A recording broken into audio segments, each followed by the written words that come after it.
In a previous video, I complained about something having been taken from me. In that instance, it was something philosophical and ethereal, although nevertheless valuable, that had been taken by the surveillance state.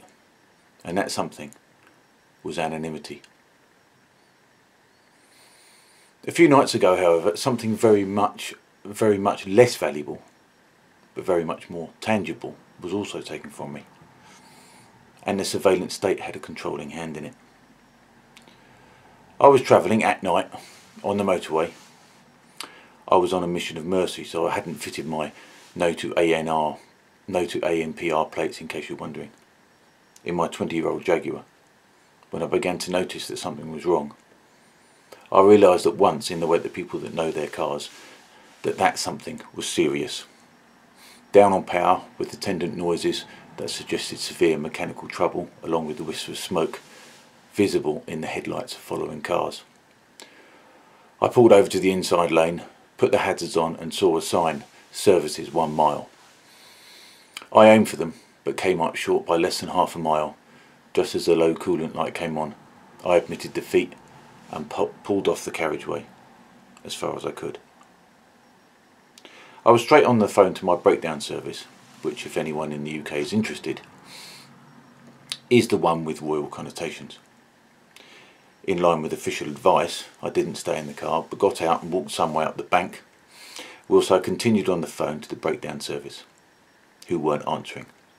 So I hung on, and waited, and waited, and waited. Whilst I continued to wait, I noticed the car pull up some distance ahead, and saw the reversing lights come on. As we got closer, I recognised that it was another Jag of the same model as mine. With my unanswered phone still clamped to my ear, I happily greeted my rescuer, who jumped out to see what he could do. It turned out he was the Jaguar specialist, and between the two of us, we concluded the car had suddenly, and it seemed catastrophically, dumped all of its water, and in all likelihood the engine was seized. He suggested, however, that it had heat seized, and that there was a slight chance that it might restart if it cooled off sufficiently. Enough at least to get me to the services, to wait more safely for my breakdown service, who were still not, after half an hour, answering their phones. I would realise subsequently that it would have been better to wait with the car, but the breakdown service was nowhere to be seen. So, still on the phone, I collected my valuables, jumped into his Jag, and we drove up to the services. Once there, the breakdown service finally answered and told me that they would be there in 40 minutes. So I thanked Jagman, let him go on his way, and tried to get some water in a container. No such luck. I mean, why would you need, of all things, water in a service station? I could get a double decaf soya mochaccino for over £4, a 10-hour-old Danish pastry, an air freshener, or even an in-car iPhone charger, but no fucking water, or even anything to put it in. So I started to walk back down the entry ramp towards my car. As I did so, a van pulled up, and a guy said, "Is that your Jag down there?" "Yes," I said. "Well, highways are recovering it." This seemed good, so I said, "Great, I'll walk down there." "No, don't do that, mate. They want you to stay off the carriageway, for safety's sake. Just go back to the services and we'll ring you." So, being the good and obedient citizen that I am, I did as I was told and waited for the phone call. I now realised that that was a tactic designed to get me out of the way. 10 minutes later my phone rang, and it was a recovery company telling me that my car was being recovered. Again, naively, I said, "Great." And then she said, "There is a charge of £150. Somewhat taken aback, I said, "Well, I'm not paying that." She replied haughtily, "Well, we'll just take it to the pound then, and it will incur charges of £20 per day."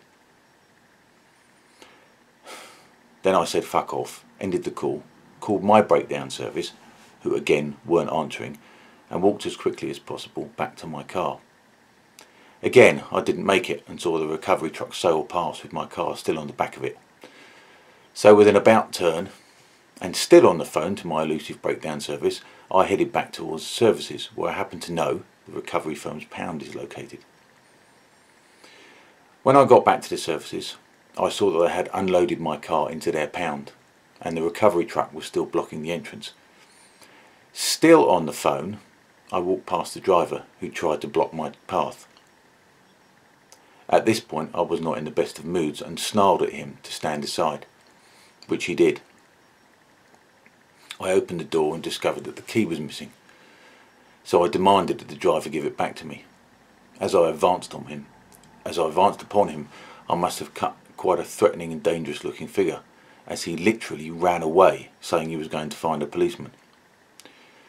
I was still on the phone at this point, but I gathered all I could from my car into 2 plastic bags. One of these things was my passport, I remembered in time.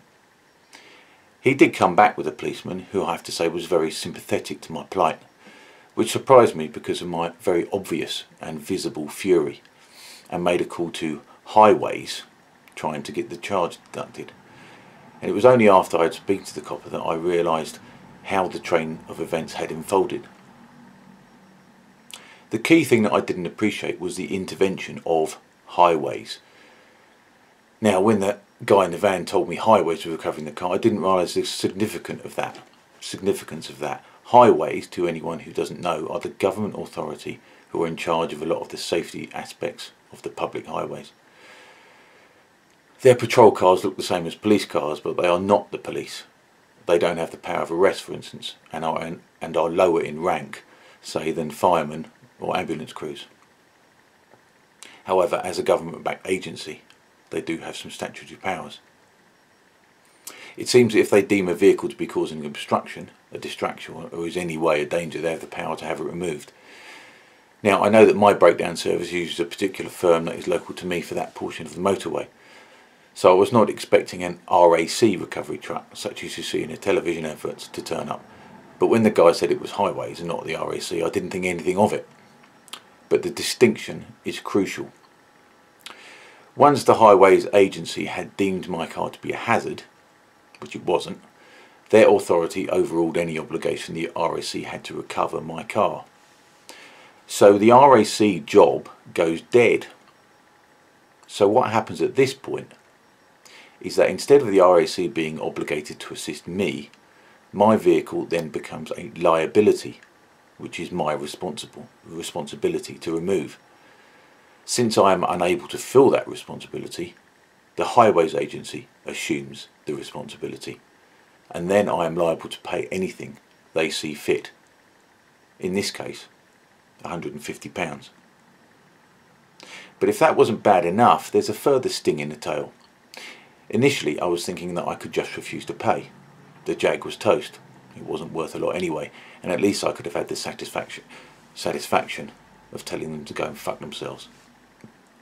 However, the sting in the tail is that because the highways agency has intervened, my breakdown service now had no obligation to take me home, which is what I pay for, or at least it is what I thought I was paying for. So guess what? I had to capitulate. I had to button down my anger, swallow my pride and cough up. And it was a very bitter pill to swallow. So what have I learned from this fiasco? Do I just put it down to experience? Do I just shrug my shoulders and accept, as some viewers have suggested, that the state has all the power and that I'm just kidding myself if I thought it was any different? I had to capitulate, unless I wanted to walk 25 miles home at night along the motorway and still be left with a £20 per day charge on a worthless car that I probably couldn't drive even if I could get it out of their pound. So do I conclude that if ever I come across a situation like that again, I should just capitulate immediately? After all, my behaviour didn't affect the outcome. They got their money. Perhaps I was just wasting my time.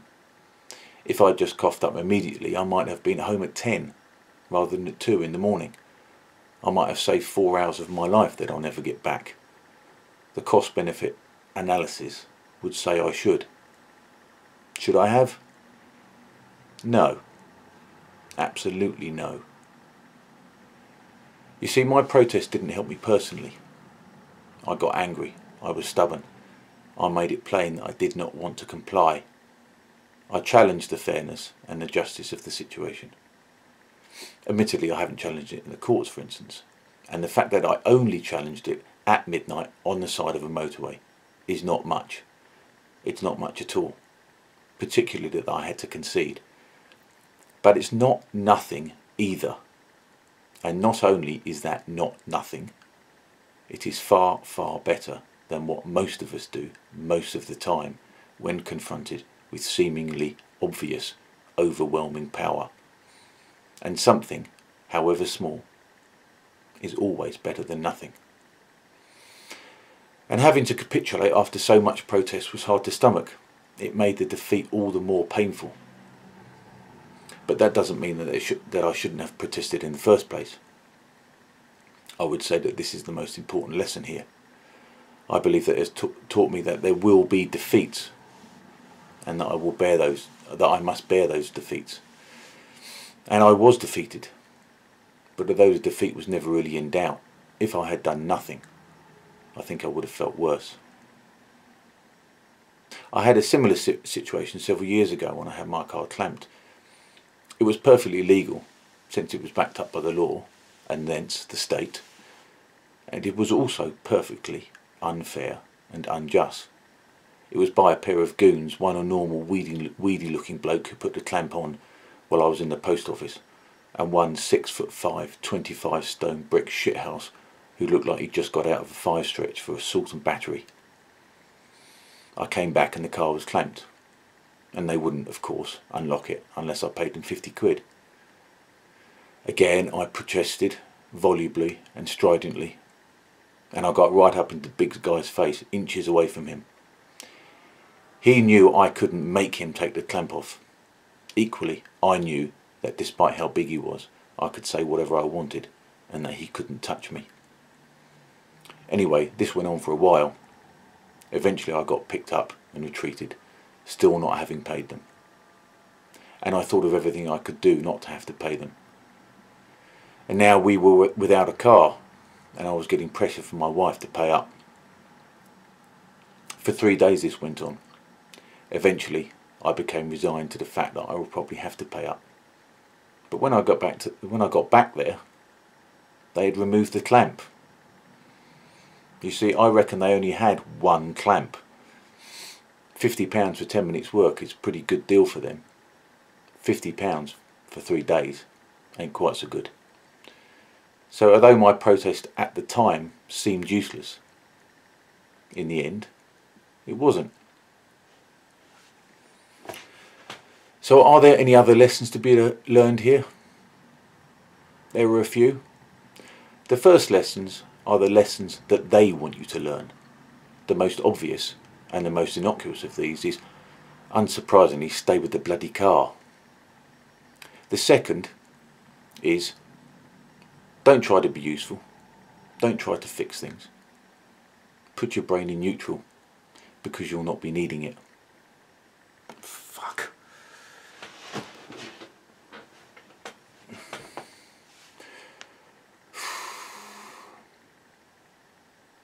So what other lessons are to be learned here? Well, there are a few. The first lessons are the lessons that they want you to learn. The most obvious and the most innocuous of these is, unsurprisingly, stay with the bloody car. The second is, don't try to be useful. Don't try to fix things. Put your brain in neutral, because you'll not be needing it. Lie back and let the big nanny state take care of you. And the third, and the most important lesson that they want you to learn is this: we're powerful and you're not. And don't forget it. But did I learn anything else? As it happens, I did. I'm not a violent man. I consider myself to be a civilised man. But the other night I began to feel that by being violent, or rather by projecting the potential of violence, I might actually get what I wanted. In this case it didn't happen, and the reason it didn't happen is that systems are constructed purposely to enable them to get what they want, i.e. my money, without me being able to threaten them at all.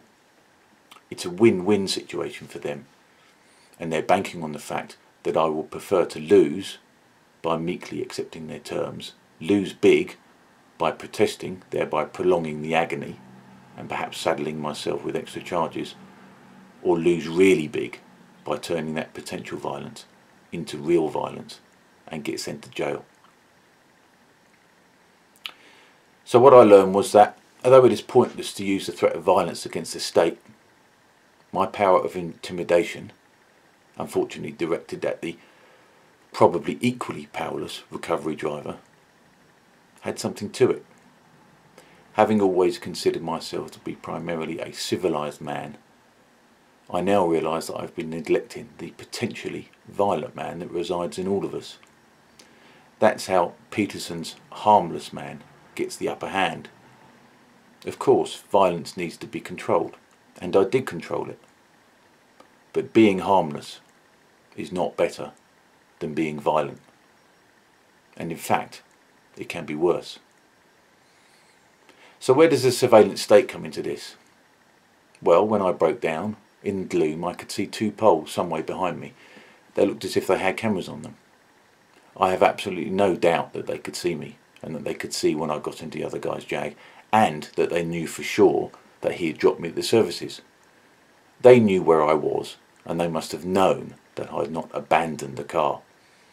And yet, despite all their constant surveillance, they plead ignorance and assume, despite all logic and common sense, that I had abandoned the vehicle. So the point I'm making, and I realise that it could be said that I brought this upon myself by leaving the car, is that the surveillance state, in this instance, did not help me at all.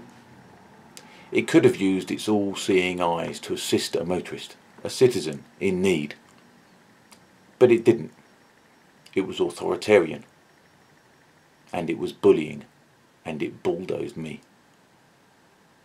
It can be argued that they operated out of their duty to public safety. But if it was just about safety, they would have just done it. They would have just recovered my car. But it wasn't just about safety, was it? It was about them getting their money. And they got it. Anyway, I've just had another unfruitful telephone conversation with unbending officialdom, which ended with me putting the phone down on them. Well, that'll show them, won't it? So, if anyone believes in the idea of the benign surveillance state, I'd encourage you to think again. Safety and security are the excuse for surveillance. The real reason, as always, is control.